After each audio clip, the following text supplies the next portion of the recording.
정치 연말결산!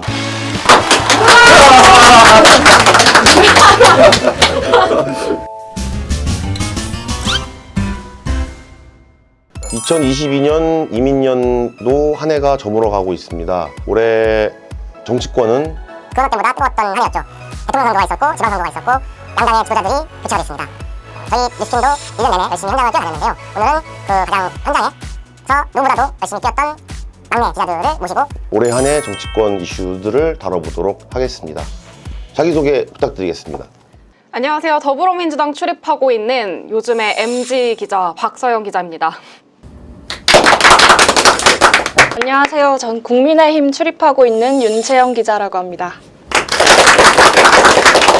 지금부터는 뭐 어색하게 하는 거를 피하기 위해서 저는 평소에 우리 팀원들이 하듯이 반말로 물어보도록 하겠습니다. 네, 그래서 막내 기자들이 이것저것 뭐 판넬까지 준비를 했더라고요. 그래서 저도 가져와 봤는데 첫 번째 주제는 2022년 국회 결산 이건 잊을 수 없다 탑3 장면 하나씩 제가 여쭤보도록 하겠습니다.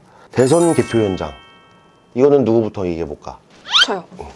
대선 개표 현장은 이제 제가 강력하게 민 탑3였는데 사실 3월 9일 대선 현장, 그러니까 대선 개표 현장이 민주당이든 국민의힘이든 모든 출입 기자들이 가장 긴장했던 순간이 아니었을까. 내 선거도 아닌데.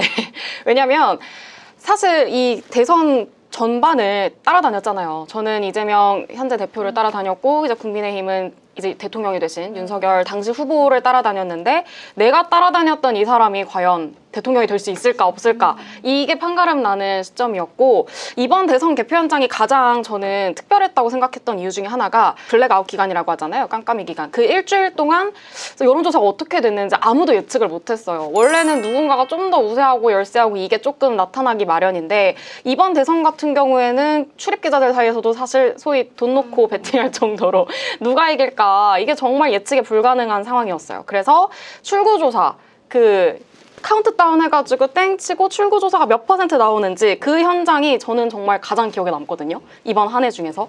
그래서 아마 누구보다 가장 떨렸을 후보자들이 있겠지만 출입기자들도 사실 그게 몇 %가 나오는지를 보면서 정말 많이 떨렸고 실제로 결과도 정말 0. 몇 %포인트 차이로 진짜 박빙의 결과가 나왔기 때문에 그게 가장 기억에 남지 않나 싶습니다. 최종 결과가 0.73 네, 0.73%포인트 차이로 극적으로 네. 이겼고 그러면은 결국 승자가 된 국민의힘을 주집했던 재영이가 기억하는 대선 현장은 어땠는지? 저 같은 경우에는 이제 대선 개표 현장에 있진 않아서 그 박진감 넘치고 그 긴장감 넘치는 현장은 기억하지 못합니다. 저는 대신 집에서 이제 관찰을 했지만 윤석열 대통령을 따라다니면서 이제 마지막 선거 유세 현장에 제가 나갔었거든요. 그때의 어떤 후보가 마지막을 장식하는 그날 함께 있어서 좀 되게 어떻게 보면 영광인 자리기도 했고 뜻깊었고 그리고 또 그 사람이 실제로 대통령까지 됐으니까 이제 저는 뭔가 역사적인 현장에 있었다라고 생각을 하고 있습니다. 너 그때 혼났잖아. 저는 사실 그때 마지막 날에 아직 제가 뭐 수습이라면 수습을 떼기 전이어서 이제 마지막 유세가 강남 현장이었는데 저는 저 나름대로 이제 스케치를 다 하고 이제 반장께 보고를 다 했지만 이제 그 스케치 한 걸 기사에 넣지 않았던 거죠. 네, 그래가지고 이제 반장께서는 왜 현장 가서 스케치를 다 한 거를 기사에 넣지 않았느냐, 그럴 거면 현장에 왜 갔느냐 이렇게 저를 혼을 내셨죠. 그래서 저는 이제 길바닥에서 마무리 기사를 하고 그 추운 날? 추웠는데 그때가 이제 2월 말, 3월 8일이었으니까 엄청 추웠어. 꽃샘추위였다고. 이제 그 강남 길바닥 길바닥에. 강남 대리석 그 계단에 앉아 대리석. 네. 굉장히 공정하네. 합의가 되시네. 앉아서 이제 또 워낙 그 현장에서 막 이러고 있으니까 지나가시는 뭐 어르신 분께서 저한테 오셔가지고 뭘 하고 계시냐 이렇게 추운데 고생하신다 이런 말도 또 들을 수 있었고 네, 또 지나가는 타 매체 선배분들이 아직 이러고 있냐, 빨리 집에 안 가고 뭐 하냐 이렇게 걱정도 해주시고 가기는 했네. 그런 일이 있었다고 합니다. 소영이 같은 경우는 메타버스였나? 네. 매일 타는 민생버스. 민생버스를 타기도 하고 비행기도 타고 아, 그렇죠. 그래서 후보자를 KTX 타고. 이른바 이제 여의도에서 쓰는 말로 마크맨 네. 개념으로 따라다녔는데 그때 기억나는 에피소드들이 있을까? 너무 많은데 그나마 가장 기억에 남는 건 이 사람이 어쨌든 당시에는 대통령이 될 수도 있는 사람이잖아요, 저한테는. 그러면은 훗날 만약에 이 사람이 대통령이 된다면 대통령이랑 사진 하나 남겨야 되지 않을까? 라는 생각이 있어. 내가 마크맨이었으니까. 그래서 비행기, 아마 광주 가는 비행기였을 거예요. 광주행을 가는 이제 비행기를 탑승하기 전에 같은 비행기를 탔으니까 후보랑 탑승 전에 가서 저 출입기자인데 사진 한 장만 찍어주세요. 대표님, 아니, 후보님. 했더니 흔쾌히 또 찍어주시더라고요. 그때는 기분이 상당히 좋으셨을 때거든요. 그래서 이렇게 광주도 셀카를, 가고. 네, 셀카를 딱 남기고 그 셀카를 인스타에 업로드를 했던 기억이 있어요. 그래서 되게 반응이 좋았죠. 아쉽긴 했죠. 대통령이랑 사진 찍어야 되는데. 나도 내가 현장에 있을 때를 돌이켜보면은 그런 선거 유세 현장에 가면 이렇게 감동이 되는 순간들이 있었는데 현장에서 실제 그런 대중 연설을 듣고 또 지지자들의 또 그런 감동 어린 그런 걸 느꼈을 때 그때 한번 감정을 돌이켜보면 어땠을까? 저는 아직도 이거 출입기자들 사이에서 이게 나만 그런 건지 모르겠는데 노래방을 가면은 부르는 노래 중에 그 이재명 후보 당시 후보의 메인 선거송이 있었어요. 그거를 아직도 불러요. 이거를 계속 불러요. 기호 1번 이재명 이거를 부른단 말이야. 그래서 그 정도로 그 노래만 들었다 하면은 모두가 막 이렇게 그때 당시에 열광하고 환호하고 그 뜨거움이 느껴지는 거예요. 그걸 나도 모르게 눈물도 흐르고 네, 그 정도는 아니에요. 나만 그랬던 걸로 그 정도는 아니고 그냥 벅차오르는 감정이 있죠. 그 노래만 들었다는 그게 있어요. 채영이는? 추억할 거리가 사실 많지는 않은 것 같아요. 근데 대신에 이제 그때 제가 따라다녔던 후보가 대통령이 됐으니까 이제 현재 대통령은 그 당시 했던 공약들을 어떻게 이행해 가고 있는지 그리고 국정을 어떻게 운영해 나갈 계획인지 이런 것들을 보게 되는 것 같아요. 네. 그러니까 훨씬 더 그렇겠다. 따라다녔었으니까. 두 번째, 그리고 두 번째로 꽂아온 게 대통령 시정연설 보이콧. 최근에 있었던 그 예산 설명 그때를 얘기하는 것 같은데 이거는 채영이가 설명을 먼저 해볼까? 네.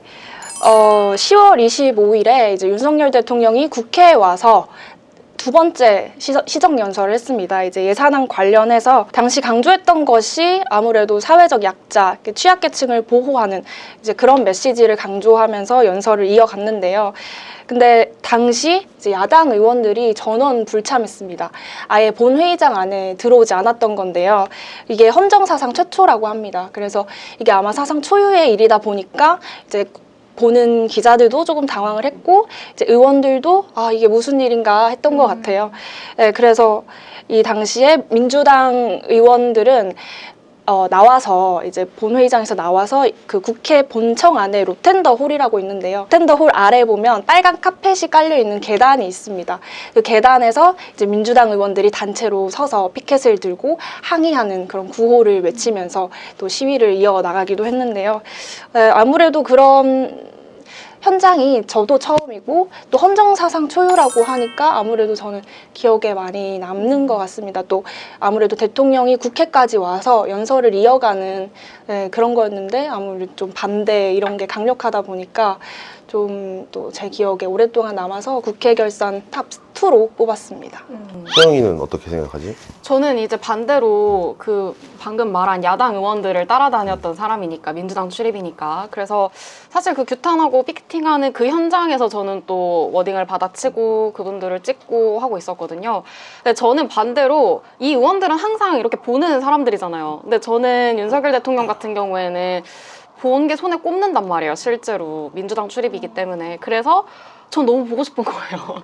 그래도 대통령이 왔다 내 뒤로 이렇게 지나가는데 난 지금 이거 쳐야 되는데 너무 궁금한 거예요. 그래서 이거 치다가 모르겠다 이러고서 뒤를 돌아서 봤어요. 이렇게 막 봤어.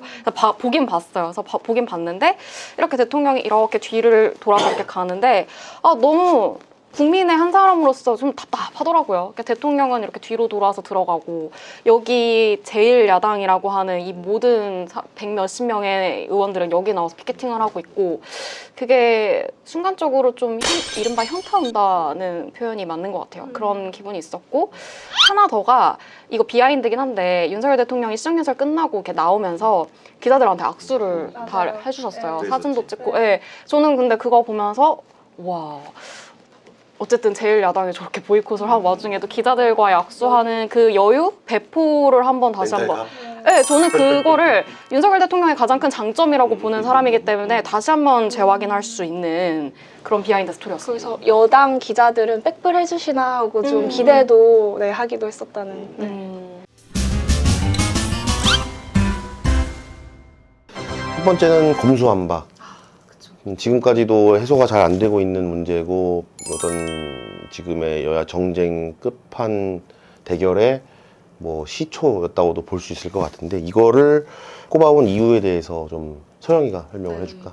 저는 이거 그냥 지극히 개인적으로 출입기자 입장으로서 사실 뽑았어요. 너무 힘들었거든요.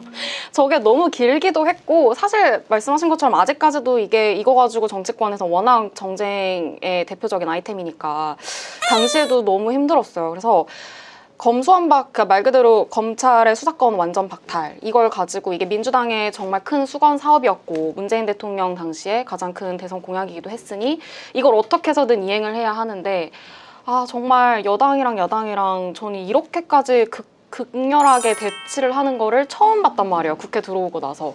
그래서 정말 밤 12시까지도 계속 협상을 이어가고 계속 파행되고 협상하고 파행되고 정말 새벽에 집 가는 날이 너무 많았고 그래서 저는 그래서 그 힘들었던 기억 때문에 검수완박이 가장 기억에 남아요. 근데 결국은 어쨌든 지금은 민주당의 강행 처리로 통과가 된 법안이긴 하지만 아직까지도 정쟁의 대상으로 남아있는 걸 보면은 또 이건 나름대로 저는 또 가슴 한편이 답답하더라고요. 네. 채영이가 보는 검수완박은 사실 이태원 참사 관련해서도 계속해서 검수완박 이야기가 나오더라고요. 네, 이태원 참사 같은 경우에는 이제 경찰이 특수본을 꾸려가지고 수사를 하고 있는데 사실 그렇게 된 이유가 검수완박 때문이라고 국민의힘에서는 주장하고 있고 또 그러면서도 민주당은 한편으로는 같은 경찰이 어떻게 경찰을 수사하냐 또 이렇게 맞서고 있어서 이 검수완박의 어떤 문제는 아직까지 해결되고 있지 않은 것 같습니다. 네. 검수완박해서 하나 더 생각이 난 건데 그 유명한 민영배 의원 탈당 얘기를 또 안 할 수 음. 있지 않을까요? 그래서 한동안 한획을 그었잖아요. 꼼수 꼼수 탈당이라고. 탈당, 뭐 위장 탈당 뭐 그런 식의 여권에서는 비판을 했었지. 네, 그런 솔직히 정말 초유의 그런 탈당 사건까지 일어나면서 이 검수완박을 어쨌든 이행을 하려고 했던 민주당의 그 염원은 저도 이해를 하는 바지만 정말 여러 가지로 답답했던 현장이었습니다. 네. 어떤 타협과 조정의 미덕은 완전히 사라지고 그렇다고 싸움이 되지도 않지 사실은. 왜냐면 민주당이 밀어붙이면 뭐 개헌 빼고는 안 되는 게 없으니까. 갈등이 이렇게 극한이 되고 된 거를 실제로 의원들을 만나보면 실제로 어떻게 생각하는지 그게 좀 궁금할 것 같아. 의원들이 사실 사석에서 이제 식사를 하시거나 아니면 술자리에서 항상 좀 하는 얘기가 요즘에 좀 아쉽다는 게 말씀하신 것처럼 정치가 실종됐고 사법만 남아있다. 그러니까 흔히 조금 어려운 말로 정치 사법화다라고 이야기를 하잖아요. 그러니까 이게 결국 정치로 풀지 못하니까 이게 다 결국 법원에 가 있는 거잖아요. 사법부의 판단에 맡기는 거. 근데 이게 참 사법부의 판단이라고 하는 거는 법치라고 하는 게 옳다 그르다의 두 가지 이분법적으로 나타나는 건데 의원들이 얘기하는 건 그건 거예요. 옳다 그르다 이분법이 아니라 정치라고 하는 거는 하나의 제3의 길을 찾아야 되는 게 정치인데 이게 자꾸 사법적 판단에 맡겨버릇을 해서 그리고 그게 마치 맞는 거 그러니까 우리끼리 못하면은 법원한테 판단해달라고 하는 게 마치 맞는 것 같은 그런 뿌리가 내려져 버려서 그게 아쉽다는 얘기를 좀 많이 하시더라고요. 네. 채영이가 만나본 의원들은 어땠어? 국민의힘 의원들 같은 경우에는 최근에 어떤 이슈가 나오든 민주당에서는 이재명 방탄용으로 지금 다 막고 있다라고 주장을 하세요. 그래서 어떤 사안이 나와도 이거는 이재명을 보호하기 위한 거. 모든 어떤 사안들이 이런 식으로 다 전개가 되고 결론 지어 버리니까 협치가 어떻게 보면 어려울 수밖에 없는 것 같아요. 민주당에서 어떤 걸 주장해도 야 이거는 이재명 막 보호하기 위한 거야.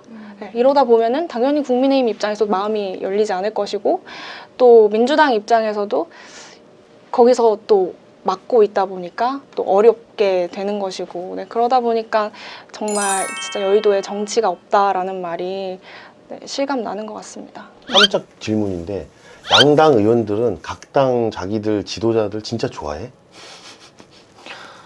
아니죠. 아니야? 아니죠. 저희도 다 반장을 좋아하잖아요. 반장이라고 다 좋아해야 되나요? 그거는 아니죠. 그런 건 아니지. 네, 그건 아니죠. 물론 저는 좋아합니다. 아니 저도 좋아해요. 그러니까 갑자기? 제가 생각하는 게 아니라 어.